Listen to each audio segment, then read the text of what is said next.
మనవిగా కలవాడు ఆయన స్వామి.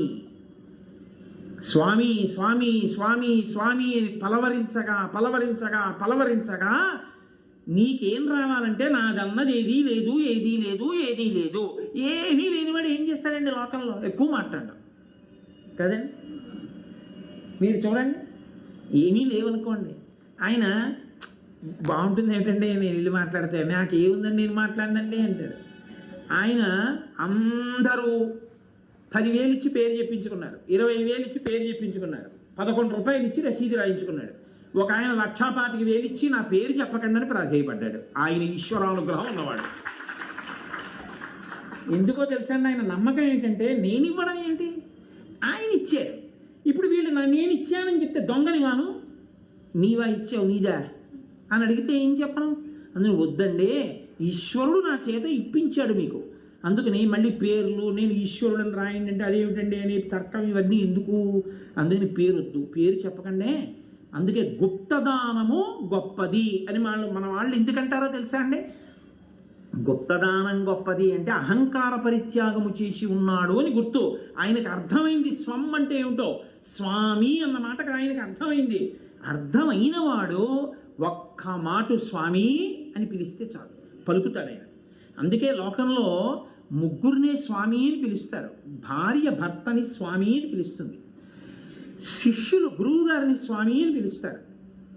3 ఈశ్వరుణ్ణి మనందరం స్వామి అని పిలుస్తాం. ఏది అనుభవించినా గురోచ్ఛిష్టమే, గురువుగారు అనుగ్రహం వల్లే ఇవన్నీ మేము పొందుతున్నాం.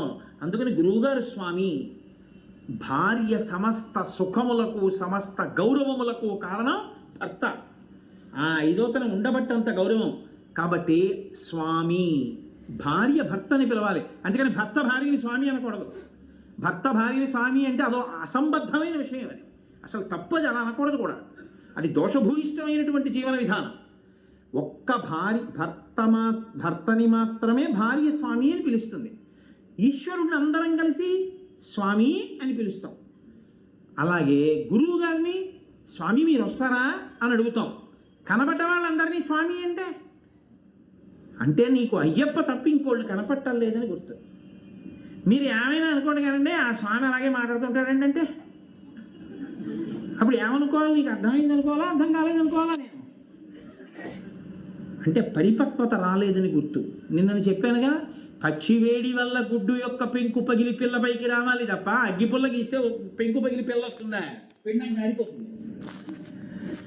అది గురుస్పర్శ చేత పోవాల అహంకారం. అంతేగాని మీ మానాన్ని మీరు పూజ చేసుకుని ఒక కొబ్బరికాయ పెట్టుకొచ్చి పిల్లకూడదు ఇహస్తే మీ అహంకారం పోయిందంటే అంతకన్నా పరిహాసాస్పదమైన విషయం లోకంలో ఇంకోట్లేదు. అహంకారం పోతే ఇంకేమండి, అహంకారం పోతే అయ్య బాబోయ్ అదేం సామాన్యమైన విషయం అనుకుంటున్నారా మీరు? చాలామంది అంటారు అహంకారం వదిలేయండి అంటారు. అహంకారం వదిలేయడానికి నేను పట్టుకోలేదు, అది నన్ను పట్టుకుంది. అది నన్ను పట్టుకుంది కాబట్టి ఇప్పుడు అది వదలాలి. అది వదలాలంటే ఏం చెయ్యాలి? దానికి ఇష్టం లేని చోట రావాలి, వస్తే పోతుంది. జలగని నేనట్టుకోలేదు, స్నానం చేద్దామని నేను నీళ్ళల్లో దిగాను, జలగని అన్నట్టుకుంది.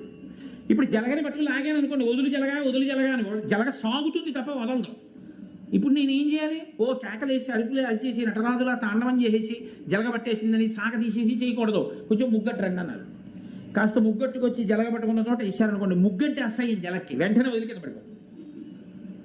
అహంకారం మిమ్మల్ని పట్టుకుంది. అహంకారానికి ఎవరంటే అసహ్యం? గురువుగారు అంటే మహాసహ్యం. ఎందుకో తెలుసా అండి?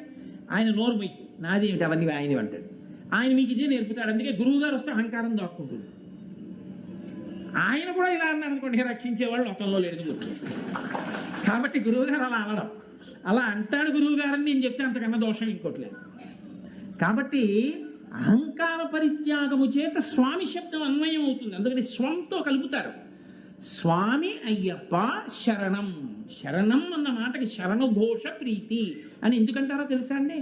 శరణం అంటే ఏమిటంటే మిమ్మల్ని పాడు చేస్తున్నటువంటి శత్రువులేవో మీరు తెలుసుకుని ఈ శత్రువుల్ని నేను మట్టు పెట్టలేను అని మీరు యథార్థంగా ఒప్పేసుకోవడాన్ని శరణాగతి అంటారు. మీరు చూడండి, అయ్యా పాల ముంచినా నీట ముంచినా మీదే భారం, నాకేమీ రాదు.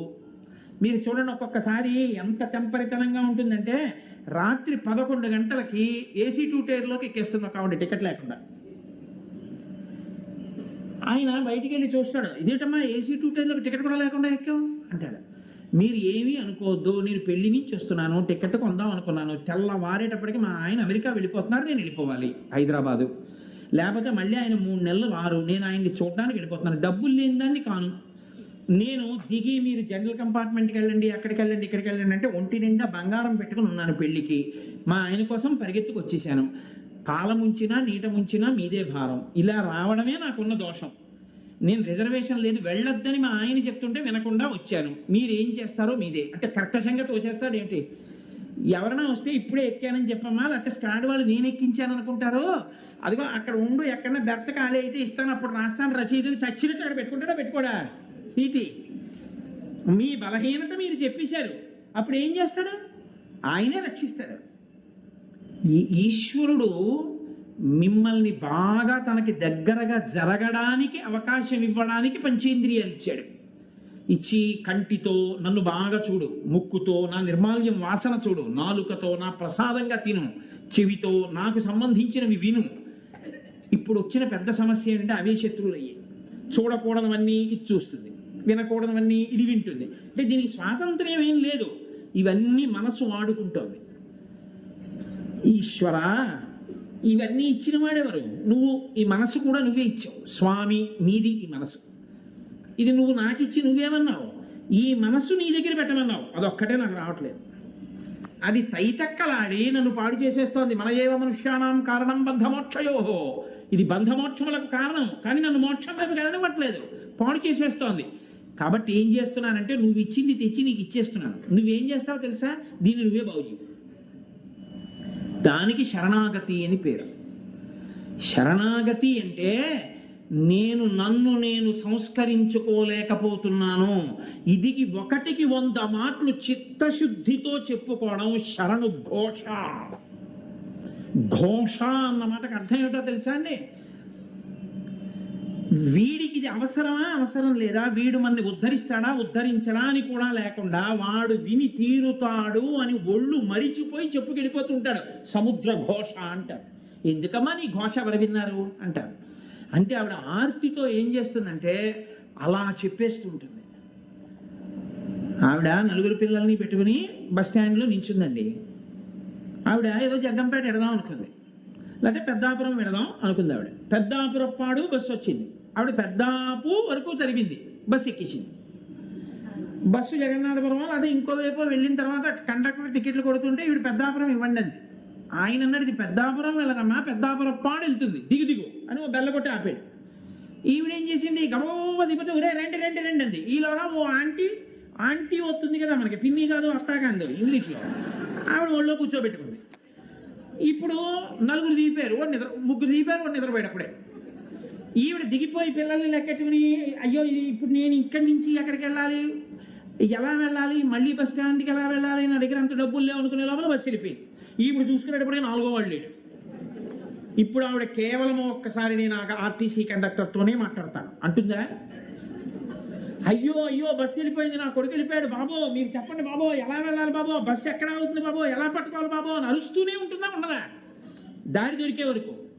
ఎవడో వచ్చామో నా మోటార్ సైకిల్ ఎక్కమ్మ అయితే తీసుకెళ్తాను అనుకోండి, ఈ 3 పిల్లలు ఇప్పుడు వీళ్ళని ఎక్కడ పెట్టాడు, వాళ్ళు వెళ్ళిపోతే ఎక్కడికో. అందుకని బాబు ఇప్పుడు 3 ఉన్నారు ఏం చేయండి బాబు అంటే, బాబు నేను ఇస్తాను డబ్బు ఇదిగో ఆ కారు ఎక్కు అని ఎవరో ఒక ఆయన కారు ఎక్కించుకుని వేగంగా వెళ్ళి ఆ బస్సు పట్టుకుని ఆ పిల్లాన్ని దింపి ఈవిడికి ఇచ్చాక అమ్మయ్యా అంటుంది. అంటే వీడు రక్షిస్తాడా రక్షించడా అని కూడా చూడకుండా, వీడు వింటున్నవాడు ఏమైనా రక్షిస్తాడా అని లేకుండా సిగ్గు విడిచిపెట్టి,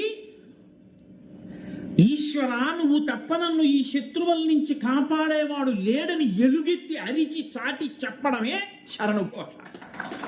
అదిగో ఆ స్థితి ఉందే, అందులో ఒళ్ళు మరిచి ఆయన పేర్లు చెప్పేస్తుంటే, అందుకే దానికి ఏం అర్థం ఉండదు. ఇంకా మా యాపిల్స్ అవి చేస్తుంటారు శరణఘోష, ఏదో అదంటే నిన్ను నమ్ముకొచ్చాం అయ్యప్ప, ఏదో ముళ్ళున్నాయి అయ్యప్ప, రాళ్ళున్నాయి అయ్యప్ప, అదేమన్నా సంస్కృతమా, అదేమన్నా కీర్తనా, దానికి అయితే ప్రాస ఏమిటది అంటే, ఇదిగో నా పిల్లలు వెళ్ళిపోయారు బాబాయ్, 4వ వాడు వెళ్ళిపోయాడు బాబాయ్, ఎలా బాబాయ్ బస్సు ఎక్కడికి వెళ్ళిపోతుంది బాబాయ్ అని అనడం అలాగో, అలా ఈశ్వరుడి మీద ఎలుగెత్తి చేసింది శరణుఘోష. అలా పొంగిపోయి 40 రోజులు నువ్వు చేయగలవా, అలా పరవశించిపోగలవా? 3 రోజులు చేసిన తర్వాత ఇంకా అరవడానికి నీకు కంఠం లేక కంఠం పోయిన కంఠంతో కీచు కీచుమంటూ అరవగలవా? అదేంటో 3 రోజులకే నీ కంఠం పోయిందంటే నవ్వేసి పోన్లేరా, నేను ఇంకెక్కువ మాట్లాడక్కర్లేదు, 40 రోజులు ఎందుకు ఈశ్వరుడు ఎందుకు మనసు పడతా అనగలవా? ఆ శరణు ఘోష దండపాణి స్వామికి ప్రియం. వాళ్ళందరూ శరణఘోష చెప్తే ఆయనకి ఎందుకు ప్రియం అంటే ఆయన గురువు గారు కాబట్టి ప్రియం. వీళ్ళు మార్గంలో పడ్డారా, వీళ్ళ శత్రువుని వీళ్ళు గుర్తించగలిగారు. మీరు ఒక్కటే గుర్తుపెట్టుకోండి, దొంగ పరిగెడుతూ కత్తి చూపిస్తున్నాడు, మీరు దూరంగా పరిగెడతారు, దగ్గరికి వెళ్ళి పట్టుకోలేరు, ఎందుకని వాడి చేతిలో కత్తి ఉంది, మిమ్మల్ని పొడుస్తాడు. పరిగెడుతున్న దొంగ చేతిలో కత్తి జారి కింద పడింది, మీకు దొరికింది. ఇప్పుడు దొంగ వాడు పరిగెడతాడు, ఎందుకంటే కత్తెట్టుకు మీరు పొడుస్తారని. కత్తి మీ చేతిలో ఉంటే దొంగ పరిగెడతాడు, దొంగ చేతిలో ఉంటే మీరు దగ్గరికి వెళ్ళకుండా మీరు దూరంగా పరిగెడతారు. మీ శత్రువుని ఈశ్వరుడికి అప్పచెప్పేస్తే మీరు ధైర్యంగా నించుంటారు, ఇంక ఈశ్వరుడు చూసుకుంటారని. ఈ సంతోషంతో చెప్పేది శరణుఘోష. ఆ సంతోషంతో ఎలుగెత్తి నిజంగా అయ్యప్పలు శరణఘోష చెప్తే అయ్యప్పలని నేను అన్ను దీక్షితులు ఆ శరణుఘోష చెప్తే ఆ శరణుఘోష చెప్పిన సమయంలో వాళ్ళు దీక్షితులు. ఆ ఈశ్వరానుగ్రహం ప్రసరించిన నాడు వాళ్ళ అయ్యప్పలు. అప్పుడు పూర్ణం. అప్పటి వరకు ఇలా ఉంది, వేలు ఉంది కాబట్టి దీని నుంచి దూరం అయిపోయింది. ఈ 4 దగ్గర, దీనికి అన్ని దూరం. కానీ నిజానికి చూడండి, 4 కలిపి ఏమైనా చేస్తాయా? ఓ చిటికెడు పంచదారి అన్నారనుకోండి, దీంతో ఇది కలవాలి, చిటికెడు అంతే. మీ పేరు రాయండి, దీంతో వచ్చి ఈ 2 చేరాలి. తాడట్టుకోండి, దీంతో ఈ 4 కలిసి పట్టుకోవాలి. ఏది? ఈ కర్రట్టుకో, ఈ 4తో పట్టుకోండి, దీనికి సంబంధం లేకుండా. ఈ 4 ఉన్నా ఇది లేకపోతే ఎందుకు పనికిరావు. కానీ ఎందుకు పనికిరాని ఈ 4 దీని నుంచి దూరంగా ఉంటాయి. ఉండి ఇది ఇలా అంటుంటుంది. ఇది ఇలా అన్నప్పుడల్లా ఈ 3టికి ఇది జీవుడై సాక్షి. స్వప్నము, జాగ్రత్త, సుషుప్తి, భూతము, భవిష్యత్తు, వర్తమానము, ఇలా 3గా తిరిగే వాటన్నిటికీ జీవుడుగా నిలబడి ఉంటాడు. ఆయన అనుగ్రహం కలిగిందనుకోండి, నీకు నాకు తేడా లేదురా, జీవుడు అన్న నువ్వే నేను, తత్వం అసి, అది నేనై ఉన్నది, అలా కలిసిపోతాయి. ఇప్పుడు ఈ పూర్ణం జీవ బ్రహ్మైక్య సిద్ధితో కూడినటువంటి ఈ తత్వమసి మహావాక్యం చిన్ముద్ర అయితే, దీన్ని చిన్ముద్ర అంటారు. ముద్రలు పట్టించి వరిస్తారు. అసలు ముద్ర పట్టించి ఇవ్వాలి, ఒక్కొక్క ముద్రకి వ్యాఖ్యానం చెప్పి ఇస్తారు మా దీక్ష. అప్పుడు సప్తరజస్తమో గుణములకు సాక్షి ఆయన, అలాగే భూత భవిష్యత్ వర్తమాన కాలములకు సాక్షి, అలాగే ఆయన జాగ్రత్త స్వప్న సుషుప్తులకు సాక్షి. ఇలా ఈ 3టికి సాక్షిగా ఉండి పూర్ణమై తుది మొదలు లేని ఆత్మగా మిగిలిపోగలిగినటువంటి శక్తి మీ అంత మీకొచ్చేది కాదు, మిమ్మల్ని అనుగ్రహించి ఆయన ఇచ్చి మిమ్మల్ని ఆయనగా మార్చి ఆయనలో కలుపుకునేటటువంటి స్థితి. ఇక్కడ నుంచి అక్కడ వరకు ఇవ్వగలిగిన వాడు ఆర్యం కాకపోతే ఎవరార్యం? కాబట్టి మాకు గౌరవనీయుడు, మాకు పూజనీయుడు, మా పెద్ద ఆయన. మీకు లోకంలో ఎక్కడైనా శివుడు అంటే శివుడు, విష్ణు అంటే విష్ణువు, శక్తి అంటే శక్తి, లక్ష్మి అంటే లక్ష్మి. లక్ష్మి ఎవరో తెలియనటువంటి రూపం ఒక్క అయ్యప్పి. ఎందుకనంటే ఆ పూర్వం, ఇప్పుడు నాకు అదంతా వివరంగా చెప్పే అవకాశం లేదు, కానీ ఒక మాట మనవి చేసి విడిచిపెట్టేస్తాను. ఒకానొకప్పుడు అయ్యప్ప స్వామి ఇలా కూర్చుని తనంత తాను స్వయంభూగా వెలిశారు విజయనగర సామ్రాజ్యంలో. ఎంత చెక్కినా ఇలాగే వచ్చింది విగ్రహం. భయపడి రాజుకి వెళ్ళి చెప్పాడు. అప్పుడు మహానుభావుడు రామరాయల వారు పరిపాలిస్తున్న కాలం. రాజుకి చెప్పాడు శిల్పి, ఇలా ఉన్నారు స్వామిని. అదేమిటా అయ్యప్ప ఇలా ఎప్పుడు ఉండరు, ఇలా ఉన్నారేమిటి అని అడిగారు. అడిగితే ఏదో రకరకాల కారణాలు చెప్పారు. ఒక రోజున అయ్యప్ప స్వామి రాజుగారి కల్లోకి వచ్చాడు. అసలు నేను ఇలా ఎందుకు పట్టుకొని ఉంటానో కారణం చెప్పేవాడు ఓ రోజున వస్తాడు గుళ్ళోకి. ఆయన వచ్చిన రోజున నేను ముక్కు మీద వేలు తీసేస్తానన్నాడు. సరే, రాజుగారు ఎదురు చూస్తున్నారు. ఒక రోజున అప్పయ్య దీక్షితుల వారు వచ్చారు. మహానుభావుడైన కారణజన్ముడు. ఆయన్ని వేరొక పండితుడు, ఆయన విష్ణు భక్తుడు, ఆయన్ని తీసుకుని రాజుగారి గుళ్ళోకి వెళ్ళారు. ముందు విష్ణు భక్తుడిని అడిగారు, ఎందుకు ఇలా ఉన్నారు అయ్యప్ప అని అడిగారు. ఏమిటో పరమేశ్వరుడు కొడుకు, శ్రీ మహావిష్ణువుకి కొడుకు, కానీ భూతనాథుడని పేరుంది, చుట్టూ భూతాలు ఉంటాయి. ఏమిటానా ఈ ప్రారంధం, శివుడికి కొడుకు అవడం వల్ల నాకు ఈ భూతాలు అంటుకున్నాయి చుట్టూ అని చెప్పి ఆయన బాధపడుతూ ఇలా పెట్టుకున్నాడు అన్నారు. ఆయన ఏం తీయలేదు వేలు. అప్పయ్య దీక్షితుల వారిని అడిగారు. అడిగితే అప్పయ్య దీక్షితుల వారు అన్నారు, ఆయనకి తండ్రి పరమశివుడు, సందేహం లేదు. ఆయన తల్లి శ్రీ మహావిష్ణువు. తండ్రికి భార్య తల్లి అయిపోతుంది కాబట్టి పార్వతి కూడా ఆయనకి తల్లి అయిపోయింది, విష్ణువు ఆయనకి తల్లి అయిపోయారు. తల్లికి తల్లి భార్య ఉండడం, ఇప్పుడు ఆడదానికి ఆడది భార్య ఉండదుగా లోకంలో. మరి విష్ణువు తల్లి అయితే విష్ణువు భార్య లక్ష్మి నాకేమవ్వాలి అని ఇలా పెట్టు కూర్చున్నారు ఆయన. అప్పై దీక్షితుడి వారి శ్లోకం చెప్తే తీసేశారండి వేలు. యథార్థంగా జరిగింది ఇది రామరాయల వారి పరిపాలనా కాలంలో. పరమాచార్య స్వామి వారు వ్యాఖ్యానం చేశారు ఒకసారి దాని గురించి. కాబట్టి శంకర భగవత్పాదులు సౌందర్యలహరిలో శ్లోకం చేశారు దీని గురించి. హరిస్వామారాధ్య ప్రణత జన సౌభాగ్య జననీం పురాణారీ భూత్వా పురరపిమపి క్షోభమనయత్ స్మరోపి త్వానత్వా రచినయన లేహ్యేన వపుషా మునీనామప్యంతః ప్రభవతి మోహాయం హ్యతాం అంటున్నాం. అమ్మా ఏమి ఆశ్చర్యం అమ్మా, లోకంలో నీ రూపాన్నే పొందాడు శ్రీ మహావిష్ణువు నిన్ను పూజ చేసి. శ్రీ మహావిష్ణువు దేవతలకి దానవులకి అమృతాన్ని పంచిపెట్టేటప్పుడు దానవుల యొక్క బుద్ధికి మోహపరచడానికి గొప్ప అందం రావాలనుకున్నారు. లోకంలో అందగత్తెలకు అందగత్తె మా అమ్మే కాబట్టి పార్వతీదేవిని ఉపాసన చేశారు. పార్వతీదేవి తన అందం అంతా అన్నయ్యకి ఇచ్చింది. నారాయణమూర్తి ఆవిడకి అన్నయ్యకి ఇచ్చింది. ఇప్పుడు ఆయన ఆవిడంత అందగాడయ్యాడు, మోహిని అయ్యాడు. ఆవిడ అందం చూసి రాక్షసులు అమృతం తాగడం మర్చిపోయారు. దేవతలు చక్కగా ఆవిడ శ్రీ మహావిష్ణువురా వేషం కట్టారు మనని రక్షించడానికైనా అమృతం తాగేశారు. అక్కడ వరకు కథ బాగానే ఉంది. గొడవంతా ఎక్కడొచ్చిందో తెలుసా అండి? పరమశివుడికి ఈ వార్త తెలిసింది. ఆయన అన్నాడు, మా బావమరిది ఖర్చు మా ఆవిడ వేషమే వచ్చిందిట. మా ఆవిడే అందగత్తి అనుకున్నాను. మరి నారాయణ నారాయణి, నారాయణ నారాయణికి అన్నగారు నారాయణి పరమశివుడి భార్య పార్వతీదేవి.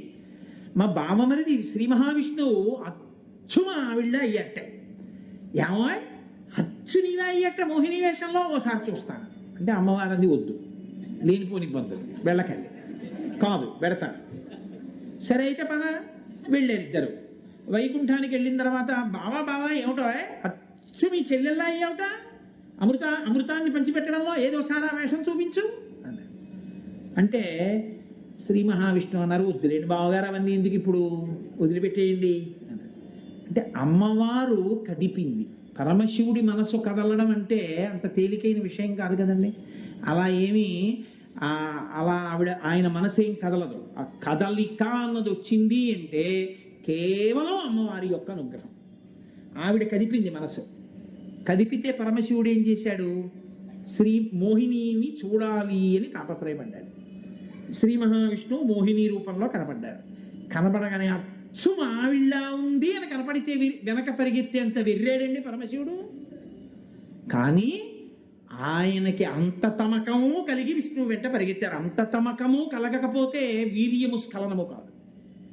కాబట్టి ఇప్పుడు పరమేశ్వరుడు యొక్క వీర్యము స్ఖలనమైంది. అందులోంచి ఒక మహానుభావుడు పుట్టుకొచ్చాడు. ఆయనే అయ్యప్ప. అమ్మా నువ్వు నీ అందాన్ని మీ అన్నయ్యకి ఇచ్చి పరమశివుడి పరువు బజార్న పడైలా అన్నారు శంకరాచార్యులు వారు సౌందర్యలహరిలో. పురాణారీ భూత్వా పురరపిమపి క్షోభమనయత్. నువ్వు పురరిపుని యొక్క మనస్సుని క్షోభ పెట్టేశావు కదమ్మా. పరమశివుడి యొక్క మనస్సుని అమ్మవారు అలా చేస్తుందండి. ఎందుకు అలా చేసిందో తెలుసా? మహిషి అంటేనే దాని బుద్ధి అటువంటిది. దానికి ఆ దివ్యమైన బుద్ధి ఉన్నది కాదు. దానికి ఎంతవరకు తెలుసు అంటే ఈశ్వరుడు కూడా స్త్రీయో పురుషుడో నపుంసకలింగమో అయి ఉంటాడు అనుకుని శివుడు పురుషుడు విష్ణువు పురుషుడు కాబట్టి వాళ్ళిద్దరికీ పిల్లలు పుట్టరు. వెర్రివాడు బ్రహ్మగారు తిరిగి వరమిస్తున్నాడు అనుకుంది ఆవిడే. అనుకుని శివకేశవులకి కొడుకు పుడితే చచ్చిపోతాడు. పరమేశ్వరుడికి రూపం ఏమిటి? గోధుమ పిండి ఉంటే పూరీలైనా చేసుకోవచ్చు, చపాతీలైనా చేసుకోవచ్చు, పుణుకులైనా చేసుకోవచ్చు, ఏదైనా చేసుకోవచ్చు. ఆయన గోధుమ పిండి లాంటివాడు. ఆయనకి నామరూపాలు ఉన్నవాడు కాదు. అజాయమానో బహుధా విజాయితే ఏంటో అని వేదం. కాబట్టి ఇప్పుడు ఆయన ఏం చేశాడు? అమ్మవారు కదిపింది. పరమశివుడి మనసు కదిలితే తప్ప శివకేశవులకి బిడ్డడు పుట్టే అవకాశం లేదు. అందుకని ఇప్పుడు శివుడి మనసు కదిపింది. శివుడి మనస్సు కదపడం వల్ల ఆయన విష్ణువుని మోహినిగా చూసి సంతోషించారు. సంతోషించడం వల్ల వీళ్ళిద్దరికీ లోకంలో ఎప్పుడూ కని విని ఎరుగని కుమారుడు జన్మించాడు. ఆయనే అయ్యప్ప స్వామి. ఇప్పుడు ఆయన ధర్మశాస్త్ర పుట్టుక పుట్టుకతో పరమశివుడి యొక్క కొడుకు కాబట్టి ఈశాన సర్వ విద్యానాం ఈశ్వర సర్వభూతానాం బ్రహ్మాధిపతి బ్రహ్మణోధిపతి బ్రహ్మ శివోమి అస్తు సదాశివోం. ఆయనకి ధర్మం అంటే ఇష్టం. ధర్మశాస్త్ర. లోకంలో ధర్మం తప్పిపోయిన వాళ్ళని, ధర్మం తెలియని వాళ్ళని బాగు చేయాలంటే గురువు గారితో కలపాలి. కలిపితే గురువు గారి దగ్గర ధర్మం నేర్చుకుంటారు. అందుకని ఆయన ఏం చేశారంటే, నా దర్శనం చేయాలంటే దీక్షలో ఉండి నా దగ్గరికి వెళ్ళారు. కాబట్టి ఇప్పుడు దీక్ష తీసుకోవాలంటే గురువు గారి దగ్గరికి వెళ్ళాలి. గురువు గారి దగ్గరికి వెళ్తే గురువు గారు ఏమంటారు? నీ చెప్పినట్టు ఉంటావా? చొక్కా వేసుకోవడం మానేస్తావా? ఎడంభుజం మీద ఉత్తరీయం వేసుకుంటావా? పంచ గోచి పోసి వెనక నుంచి కట్టుకుంటావా? చెప్పు, దీక్షిస్తాను. ఇప్పుడు ఏం చేస్తారు? ఎందుకు గురువు గారు అలా కట్టుకోవడం? ఆయన ధర్మం అంతా చెప్తారు. ఇది 40 రోజులుగా బతికున్నంతకాలమా? బతికున్నంతకాలం. ఒక్కసారి వెళ్ళొచ్చినా ఆయన అనుగ్రహం పడితే ఏమైంది? ఓ మెట్టు ఎక్కేసావు జీవితంలో. ఇది చిట్ట చివరికి ఏమవుతుంది? తత్వమసి. కాబట్టి ఇప్పుడు ఆయన యందు శివశక్తి, ఆయన యందు విష్ణుశక్తి, ఆయన యందు ఆదిశక్తి, ఆయన యందు విష్ణు ఉన్నప్పుడు లక్ష్మి శక్తి, ఇవన్నీ ఉండడంతో పాటు ఆయన దగ్గర ఉన్న గొప్ప గుణం ఏమిటంటే భూతనాథుడు. పరమశివుడు సమస్త భూతగణముల మీద అధికారం తను అయ్యప్ప ఇద్దరికీ ఇచ్చాడు. అందుకే మీరు ఎప్పుడైనా స్కాందం లోపలికి చూస్తే ఆశ్చర్యకరమైన విషయం మీకు ఒకటి కనపడుతుంది. అయ్యప్ప స్వామి గుళ్ళోకి వెళ్ళి అయ్యప్పని ప్రతిరోజు దర్శనం చేసుకున్నా, అప్పుడప్పుడు ఆయన గుళ్ళోకి వెళ్ళి ప్రదక్షిణం చేసే అలవాటున్నా వాళ్ళని భూతాది గణములు ఆవహించవు. ఎందుకో తెలుసా? ఆయన చెప్పు చేతల్లో ఉంటాయి. ఒరేయ్, నువ్వు వాడి జోలికి వెళ్ళకు అంటాడు ఆయన. వెళ్ళవు. మీకు ఉపకారం కాదండి, ఇంకంతకన్నా ఉపకారం ఏంటి? వాళ్ళు వచ్చి మీ మీద పడిపోయారు అనుకోండి, ఎన్నుంటే మాత్రం ఉపయోగం ఏముంది? వాళ్ళు మీద పడిపోకుండా ఆయన కాపాడతారు. శివుడి తర్వాత శివుడెంతగా భూతగణముల మీద అధికారం ఉన్నవాడు ఆయన.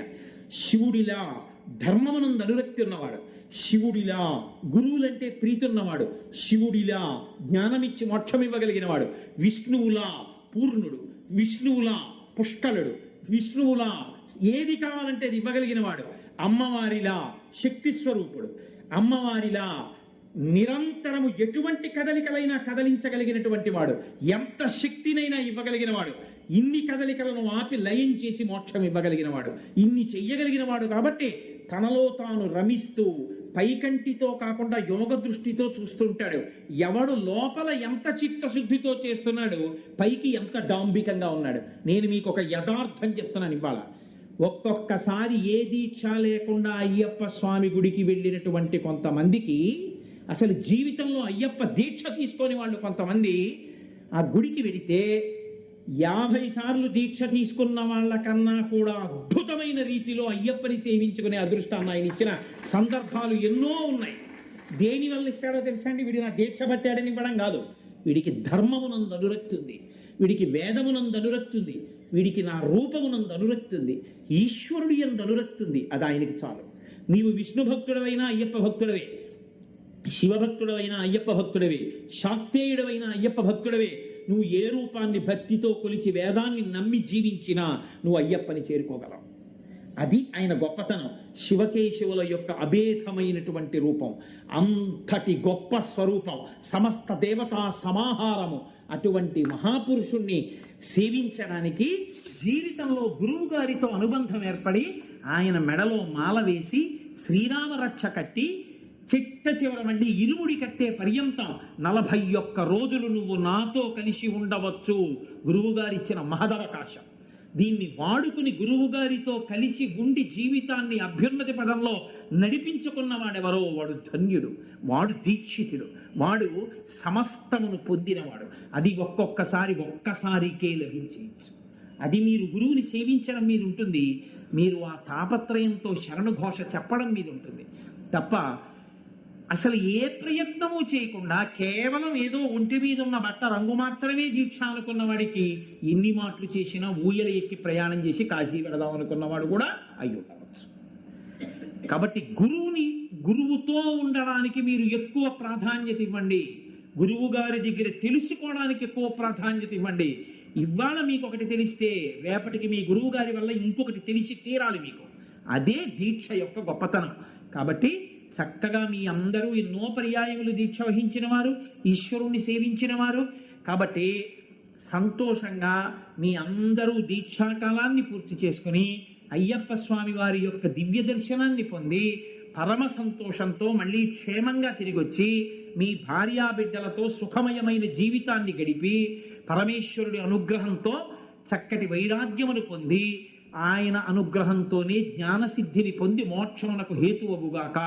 అలా మిమ్మల్ని నన్ను అందరినీ పరాత్పరుడైనటువంటి ఆర్యం సమస్త కాలమునందు అనుగ్రహించాలని ఆయన పాదములు పట్టి సాంజలిబంధకంగా నమస్కరిస్తూ నా ఈ ఉపన్యాసాన్ని పూర్తి చేస్తున్నాను. ఒక్క మాట మనవి చేసి పూర్తి చేస్తా. ఈ 2 రోజులు నేను చేసిన ప్రసంగాలు నా జీవితంలో కొన్ని వేల ప్రసంగాలు చేశాను ఇప్పటిదాకా. ఈ 2 ప్రసంగాలు నాకు ఇచ్చినంత తృప్తి నాకు ఏ ప్రసంగం ఇవ్వలేదు. ఎందుకో తెలుసా అండి?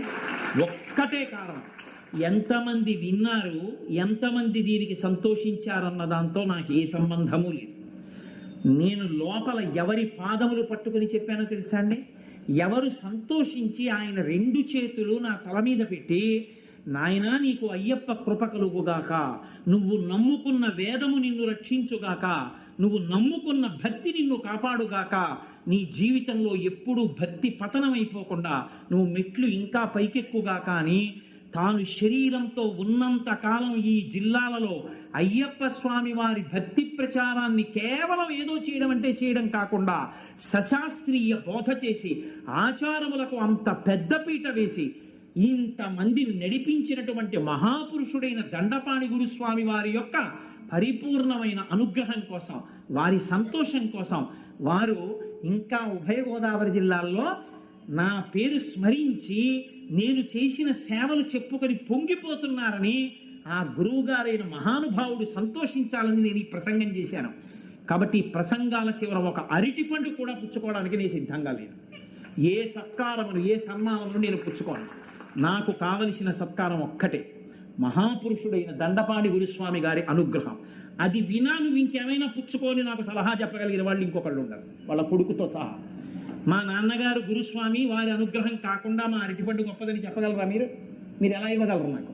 కాబట్టి అది వినా నాకు అక్కర్లేదు. కాబట్టి నేను ఏమీ పుచ్చుకోకుండా వీధికి దిగి ఇంటికి వెళ్ళిపోతే నేను ఎంతో సంతోషాన్ని పొందుతాను. ఆ సంతోషం నాకు ఉండనివ్వండి. నేను వారిని ఎప్పుడు నా మాంసనేత్రాలతో చూడలేదు, కానీ వారి దివ్యమైనటువంటి తేజస్సును చూశాను, పొంగిపోయాను. నిజంగా ఆయన గురించి చదివి ఆయనకి వేదం మీద ఉన్న నిష్ఠ, బట్ట గురించి కూడా ఆయన ఎంత తాపత్రయపడ్డారో చూసి ఇవాళ నేను ఆ పటలపన్నంలోంచి కొన్ని మంత్రముల వ్యాఖ్యానం చెప్పాలి అని చెప్పాను. కాబట్టి నాకు తెలుసని నేను దీక్షలు పట్టానని చెప్పలేదు, ఆయన తృప్తి పొందాలని చెప్పాను. పూర్తిగా నమ్మి చెప్పాను. నేను చెప్పింది సత్యమని తెలిసి చెప్పాను. కాబట్టి నాకు నేను చెప్పిన దాని మీద ఏమీ బెంగలేదు. నాకు పరిపూర్ణ హృదయంతో చెప్పాను.